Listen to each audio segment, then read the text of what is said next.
I thought, we can't just think about conservation as a protected area with a fence around it and ignore the people that live around it who are very poor and often rely on those areas to meet their livelihood needs. And so that's when my focus shifted a little bit more to include both people and as well as conservation, and try to work towards land use types and landscapes that really support both conservation as well as people. What comes to mind when you think of environmental conservation? And who do you picture when you think of an environmentalist? Selina Meyer invites us to look at conservation differently, as a problem we all must share, not a mandate to be handed down by the Western intellectual elite.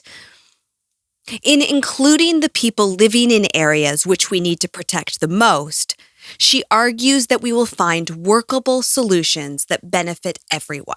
My main finding that farmers do have positive attitudes towards trees shows that our efforts don't really need to be necessarily on awareness raising and, convincing them that planting trees are important, because I think they already know that. They know that very well. What's more a limiting factor is the limited resources that they have.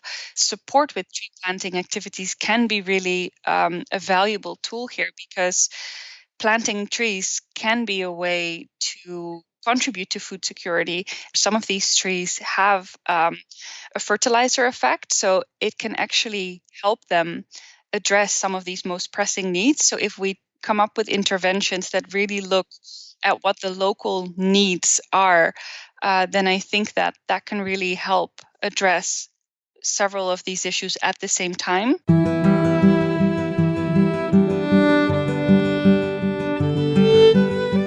I think researchers change the world by helping us to ask questions about things we take for granted. I think that's a super interesting question, psychologically, but also sociologically. Every day, everywhere, some scientist is doing something that's just about to change the world. Welcome to How Researchers Change the World, a podcast series supported by Taylor and Francis, which will demonstrate the real-world relevance, value, and impact of academic research, and highlight the people and stories behind the research. My name is Dr. Caitlin Regehr. I'm an academic researcher, an author, and a scholar of digital and modern culture.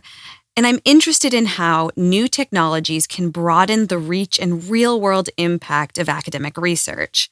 In today's episode, we'll hear about the extrinsic and intrinsic factors influencing the uptake of agricultural and agroforestry innovations in sub-Saharan Africa, and why this is so important in the wider context of climate change. Agroforestry is a land use management system in which trees or shrubs are grown around or among crops or pasture land. This intentional combination of agriculture and forestry has varied benefits, including increased biodiversity and reduced erosion. My name is Selina Meyer. I am currently working for the International Union for Conservation of Nature, IUCN, in Washington, D.C. in the United States. And my main interest is in what I call sort of the human side of conservation issues. And it's really all about people. So gender issues in conservation, indigenous peoples, local communities, and how they interact with their environments, and the type of issues you need to take into consideration in local conservation efforts. And my background started more broadly in environmental sciences, and then while I was doing a master's in conservation science and had really kind of specialized in ecology, that's when I started to develop an interest to focus more on development issues and people.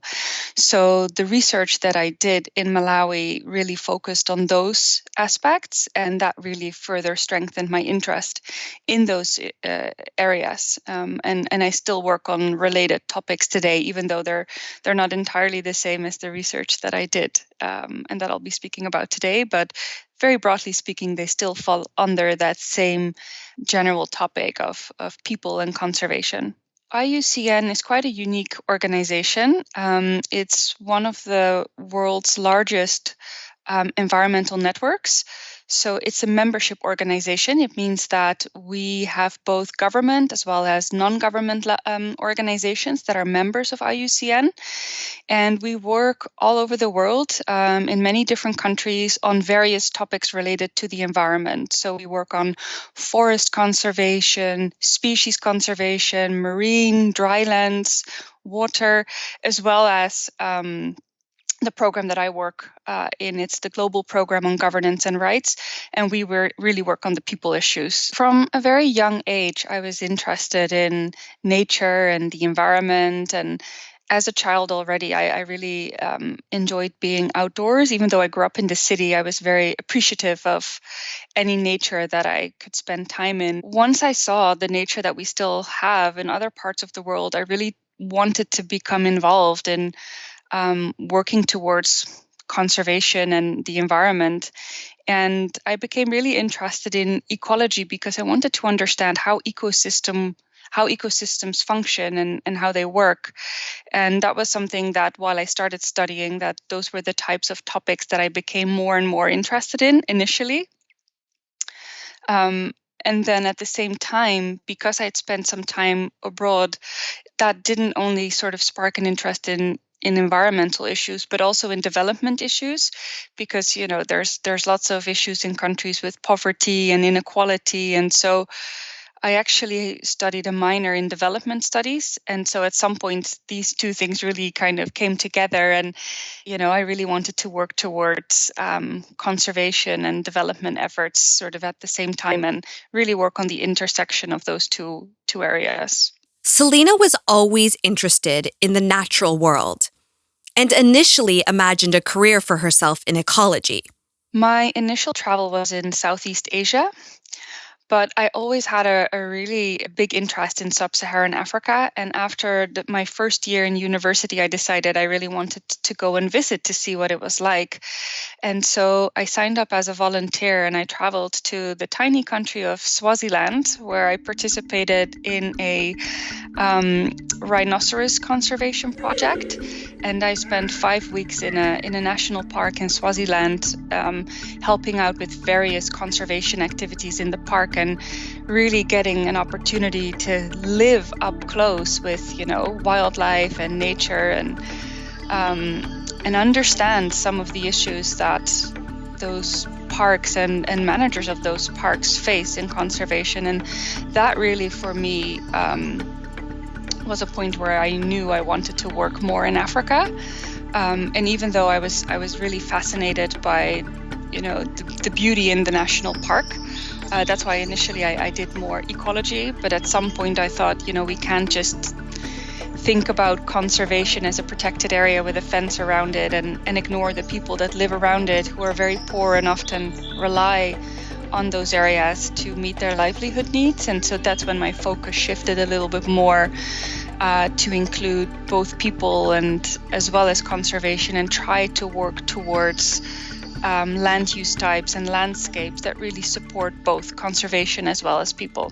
Selena is originally from the Netherlands, a country whose remaining natural areas are closely managed and controlled. After completing an undergraduate in environmental sciences at Utrecht University, she traveled to study at the University of Oxford for an MSc in biodiversity, conservation, and management. This master's was to prove pivotal as she became more familiar and interested in the social and psychological factors of conservation.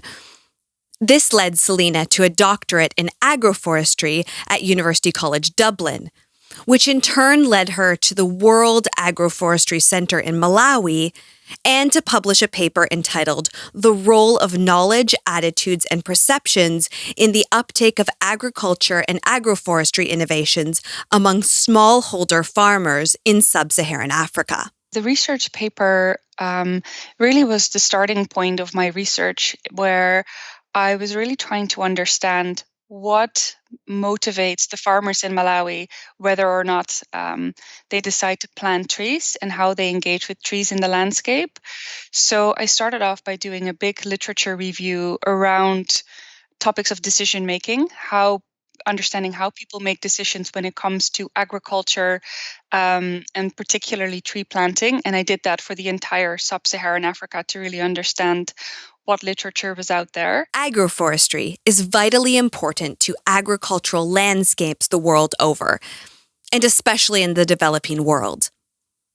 The benefits of planting trees include reducing soil erosion, which in turn reduces loss of water, soil, organic matter, and nutrients, maintaining soil's physical properties, leading to higher quantity and quality of crop yields, and providing an alternative food source between harvests. Once Selina had read what others had written about agroforestry in sub-Saharan Africa, she left the library and went out into the field. Literally. I did interviews with many farmers in Malawi. And before I went into this research, I had some ideas on what I might expect to find, which was based on obviously the literature review that I did, as well as conversations that I had with colleagues and other academics. And the sort of general discourse around this topic really was that farmers aren't so interested in planting trees. They don't see the benefit. And, we really need to convince them to plant trees and make them understand why it's important and why it's good for them. The Republic of Malawi is a landlocked country in Southeast Africa. It's a developing country. In fact, one of the least developed countries in Africa, with an economy heavily based on agriculture and a largely rural population. The country's development needs are mostly met with outside aid, meaning there's a complex relationship between Malawians and the plethora of multinational aid workers and visitors living and working in the country. And when I was talking to these farmers, I realized that they very well understand the benefits, and they are very positive around tree planting. And it's not that their attitudes are negative. They actually are aware of the different benefits that planting trees can offer to them. And they are planting more trees than I was expecting. I think that a lot of research takes a very black and white approach. And often research papers are very binary, and they say either farmers are planting or they're not planting trees. As we've already discussed, the benefits of agroforestry are widely acknowledged and understood in the developed world. We'll unpack the evidence supporting this claim later in the story. But why are farmers in Malawi planting trees? So they were planting trees for several different reasons. There's also many different types of trees that they could plant. So often they're divided into different categories, including fruit trees, which is usually what the types of trees they plant closer to their homes, and include things like mango trees, papaya trees, avocado trees, etc. Then there are trees that they plant, for example, to function almost as a fence around their farms or around their homes. And then there are certain trees that can be used to provide a fertilizer effect. So these are the trees that they plant really on their farms, mixed in with their crops. And there's a couple of different tree species in Malawi that are used for this, and they help to bring additional nutrients into the soil so that the maize mainly can grow better. And then finally, the other one that's very important is trees that are used for firewood, which is still the main source of cooking and heating in homes in Malawi.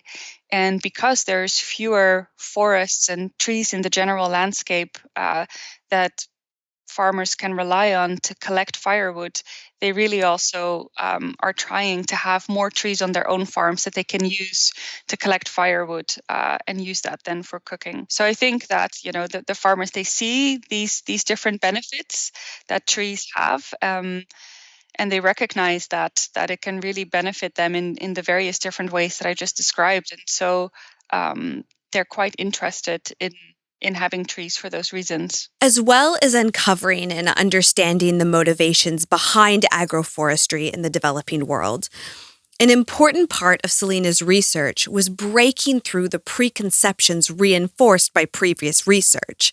A vital part of this is understanding decision-making from a Malawian perspective. So initially, when I started my research, I was told by my professors that I should be talking to the head of the households because they're the main decision makers. And I was really wondering if that's really true. So I decided to make that one of my research questions to also see, who in the household makes the different decisions, and how does that then impact how many trees are planted. And that then kind of became a study on its own almost. This initial suggestion feels like a slightly outdated approach based on preconceived gender binaries. Thankfully, Selena implemented a much more nuanced framework. Very interestingly enough, it's not just the head of the households that make the decision. Oftentimes in Africa, it's the husband, the men, that's the head of the household. Although in Malawi, in certain parts, they have more matrilineal systems where it's the woman who's the head of the household. But I found that very often there's a lot of joint decision making. And so I feel that, by only talking to the head of the household, you might not get a full picture of what's happening. And it's really, again, painting a much simpler picture than what's really happening. And so in my research, I wanted to understand the roles of both men and women when it comes to tree planting. So why is this important to understand? Even though tree planting in general is in Malawi seen as a task more for men, and it is more often the men that decide, I found that interestingly enough, if it's the woman who decides, that actually results in more trees that are being planted. This kind of knowledge supersedes, or rather supplants, decades of research aimed at designing and developing climate change interventions and aid work in sub-Saharan Africa. In assuming that only the heads of the household make key decisions influencing a farm or family's livelihood, aid workers and climate change scientists might inadvertently reduce the effectiveness of their work. What Selena discovered further to this was that joint decision-making and action was even more effective. When I was talking to farmers in focus groups that I did with groups of men and groups of women, there they provided additional insights to understand the specific roles that men and women have. So men might be the one that prepare the planting stations, but it's the women who actually take care of the seedlings and water them. And so it's really, I think, too simplistic to say it's only the men who participate in tree planting who are making the decisions, because both men and women play a role in that and really work together on that.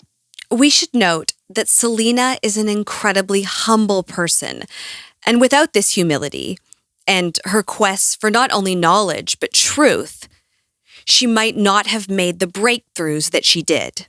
I think that academics, when we go to university and we learn all these things, we become experts in these topics, or at least that's what we think we are. And even when we go to some of these places where we implement projects, we are recognized there as the experts.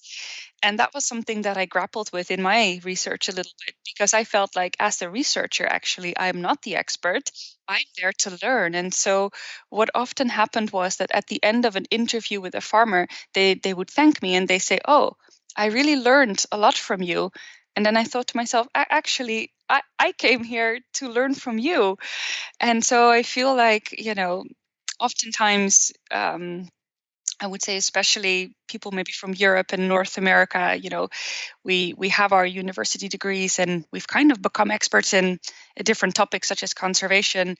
And then when we go to some of these places and implement things, we are seen as the ones with the understanding and the authority and the power. Like that's, I think, one of the main issues. Like we're the ones that have the power to implement things. And sometimes we might not be aware enough of the local conditions, or we think we know, but it might only be a very simplified picture that has been informed by perhaps some reading or perhaps other work or what we've heard. But perhaps what we really need to do is take a step back and understand truly what is happening at a local site. We asked Selena how we as researchers might address this imbalance of power and how this might create an education bias in our own work. I think it might start with being aware of that, because sometimes I think that there's a lack of awareness of the power that we do have, and the imbalance of power that that can bring. And at the same time, like, when we are being more aware and perhaps a little bit more humble about what we know and what we can do, um, I think that the other part is really working on empowerment of local communities, and other actors in those landscapes where we work, to really make sure that people have a voice and they can participate in a meaningful way in these interventions and have their voices heard, so that it's really understood what their needs are, where their challenges are, and making sure that these interventions are really locally driven, and that there's a real need and that we address the right issues in the right place. Following a short message, we'll discuss local context and how cultural and regional bias can affect research findings. Join us after the break. This series would not be possible without our supporting partner, internationally renowned publisher Taylor & Francis Group. We've been working with Taylor & Francis to create a 12-week learning program to accompany this series, aimed at academic researchers looking to supercharge their career. It's called How Your Research Can Change the World. Working with thousands of academic researchers, Taylor & Francis have sought to make the journey of publishing as painless as possible, no matter what stage of your career. This flexible program will deliver the ultimate step-by-step guide to publishing your research, boosting your impact, and building your profile. Each week, you'll receive a chapter via email. Over 12 weeks, those chapters will build into an indispensable guide you can continue to use throughout your research career. It's completely free, and at the end of 12 weeks, you'll receive a certificate and LinkedIn accreditation, and have the opportunity to attend a boot camp organized by Taylor & Francis. Interested? Head on over to howresearchers.com.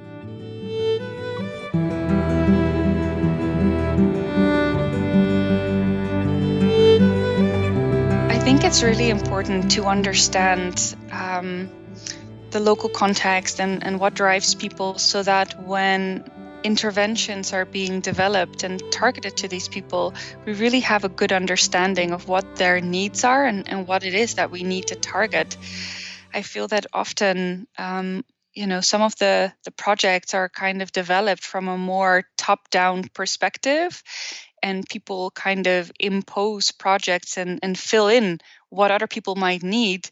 And then they wonder, like, why was that intervention not that successful? The Republic of Malawi was formerly known as Nyasaland. Between 1891 and 1964, it was under the colonial rule of the British Empire.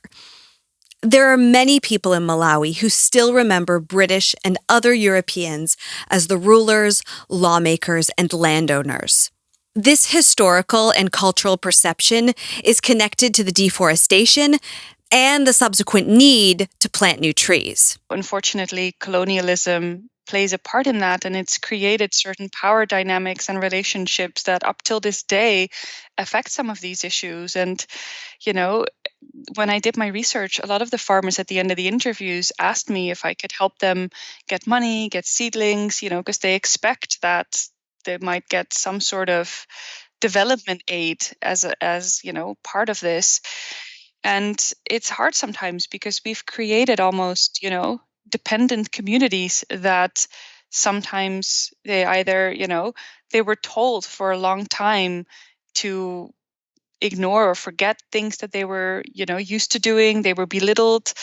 Sometimes looking at foreigners who have more power and think like, oh, they also have more knowledge and I should be doing what they're telling me to do because that's when I, get benefits. And this is a generalization and obviously not true for everyone. Especially as a researcher, sometimes I felt that, I didn't want to necessarily change anything and I didn't want to make people feel like they should be doing certain things or they should be telling me certain things. I just really wanted to understand what they thought and believed and did and why. But sometimes it's really hard to separate those two issues because they feel like if they give you certain answers, they might get certain benefits, and they really associate, people from Europe as the ones that bring development or that bring money, projects, and other such things to their community. So it makes doing research sometimes more complex, but at the same time, I think, that's why it's so valuable to do research before we do some of these projects, because only then can we really understand, what is needed. It was Europeans colonizing sub-Saharan Africa who cleared large areas of forestry or shrubland for mass-scale farming and introduced European methods into a landscape that had largely remained unchanged for millennia. In the context of Malawi, there is that history of tree planting where what happened was in colonial times, it was actually, big farms were opened up that were held by people coming from Europe. And they were actually the ones initially who really cut down massive areas of forests to establish these big plantations. But what happened was the government was kind of blaming that on the farmers, and the farmers were then told, you need to plant trees. And so there was big government programs shortly after Malawi became independent, and the government was really saying the farmers are responsible, for all this deforestation.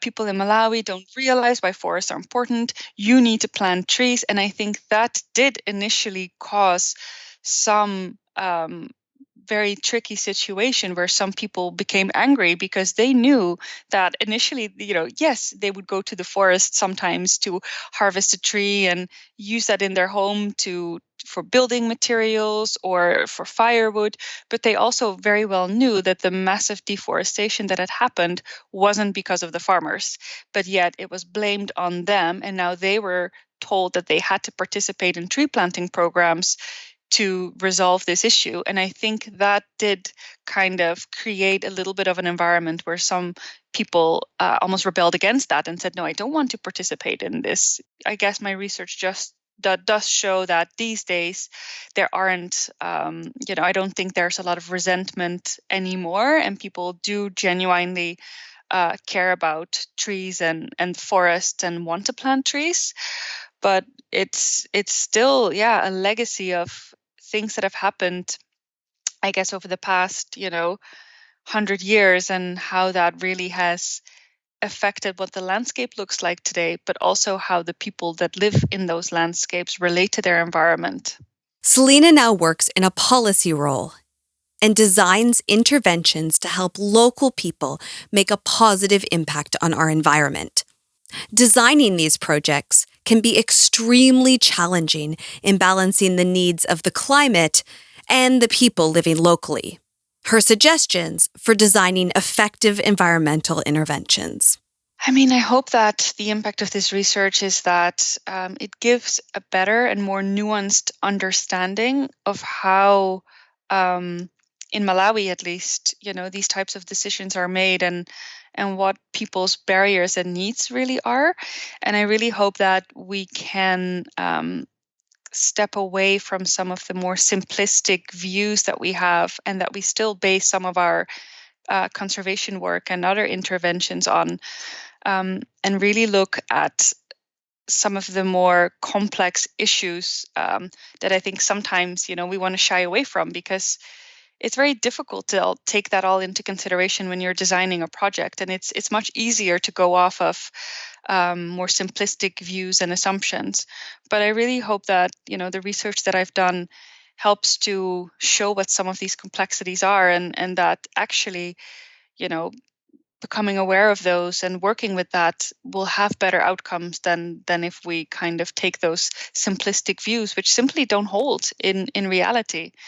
So I think that's really my main hope for this. And I guess the other part of it is that we hopefully can be a little bit more humble and give a little bit more power and credit back to those communities to really know that, they're really doing a lot more than we might give them credit for, and they know a lot more, and they have, very positive views of things. So I think that's kind of the other side of that I really hope that my research can show, that we can give them a little bit more credit for that. Without wishing to end on a somber note, we asked Selena what the world would look like if farmers didn't participate in agroforestry or stopped planting trees altogether. It's hard to imagine what that would look like, but I think it wouldn't be a very good situation. I think that if there were no trees, then the farmers in Malawi would have fewer food resources to rely on. For instance, right now, mango trees play a really important role in what they call the hungry season, when their last year's supply of maize has run out and they're waiting for their current maize crops to mature so that they can harvest. And then they use different fruit trees, especially mangoes, to really provide an important part of their diet. And feed their families. And so if there was no trees and only crops, there would be parts of the year when they're waiting for their crops to mature, when they'd have a lot less food. And then in general, the environmental benefits of trees are so important, so that if there's no trees at all, I think that there would be a lot of problems, such as flooding, soil erosion, and in like the local impacts of climate change might even be worse, because there's no trees to help mitigate that. So I think that the farmers would be really suffering in a double way. The environmental consequences of that are very severe, and at the same time, helping them get enough food would be a challenge as well. Food security right now is not an issue for those of us who live in developed parts of the globe, such as Europe and the United States. It's a privilege we may enjoy for now, but never take for granted. Climate change is something that is affecting all of us. We've changed our planet so drastically that unless we act immediately, the consequences will be unimaginable. The responsibility for that change belongs to all of us, from academics and policymakers to farmers and fishermen.